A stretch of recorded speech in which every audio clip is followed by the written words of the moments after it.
ഓം ശ്രീ മഹാദേവേ നമ. നവരാത്രിയുടെ 4ാം ദിനം അമ്മയെ കൂഷ്മാണ്ഡയായിട്ടാണ് ആരാധിക്കുന്നത്.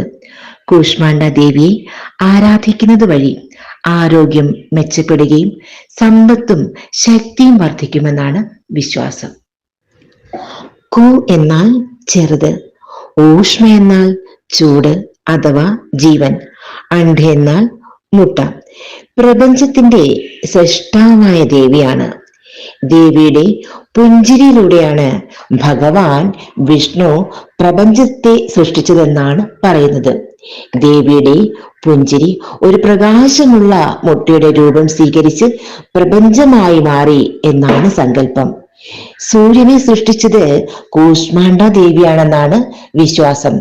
അങ്ങനെ സൂര്യൻ സകല പ്രപഞ്ചത്തിന്റെയും ഊർജ സ്രോതസ്സായി മാറി. സൂര്യഗ്രഹത്തിന്റെ നടുവിൽ സ്ഥിതി ചെയ്യുന്ന ദേവി, സൂര്യന് ചൂട് നൽകുന്ന ദേവി, നമ്മുടെ ആഗ്രഹങ്ങൾ നിറവേറ്റുന്നവളും ലോകത്തെ ഐക്യം സ്ഥാപിക്കുന്നവളുമാണ് ദേവി കൂഷ്മാണ്ഡ. അമ്മയ്ക്ക് 8 കൈകളാണ്. 8 കൈകളിലായി താമര, അസ്ത്രം, വില്ല്, കമണ്ഡലു, കലശം, ചക്രം, ഗദ, അക്ഷതമാല എന്നിവ പിടിച്ചിരിക്കുന്നു. ദേവിയുടെ മന്ത്രം ജപിക്കുന്നത് മൂലം ജീവിതത്തിൽ പോസിറ്റീവ് ഊർജം നിറയുകയും ജീവിതത്തിലെ പ്രതിസന്ധികളെ ഇല്ലാതാക്കുകയും ആരോഗ്യവും സൽകീർത്തിയും ദീർഘായുസ്സും ലഭിക്കുമെന്നാണ് വിശ്വാസം. അമ്മയ്ക്കിന് സമർപ്പിക്കേണ്ട നിവേദ്യം മലരാണ്. ഇത് സമ്പൽ സമൃദ്ധി നൽകുന്നു. ഇന്ന് ധരിക്കേണ്ടുന്ന നിറം മഞ്ഞയാണ്. ഇത് പോസിറ്റിവിറ്റി, തിളക്കം, കൂടാതെ മഞ്ഞ നിറം ദേവി ഈ പ്രപഞ്ചത്തിലേക്ക് സന്തോഷം കൊണ്ടുവരുന്നു എന്നതിനെ സൂചിപ്പിക്കുന്നു.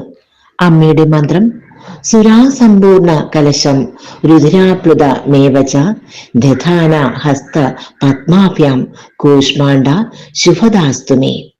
ഇതിന്റെ അർത്ഥം ഇങ്ങനെയാണ്: തന്റെ താമര പോലുള്ള കൈകളിൽ ഒരു കൈയിൽ വീഞ്ഞു നിറച്ച കലശവും മറുകൈയിൽ രക്തം നിറഞ്ഞൊഴുകുന്ന കലശവും ഏന്തിയവൾ കൂഷ്മാണ്ഡ ദേവി എന്നെ അനുഗ്രഹിച്ചാലും.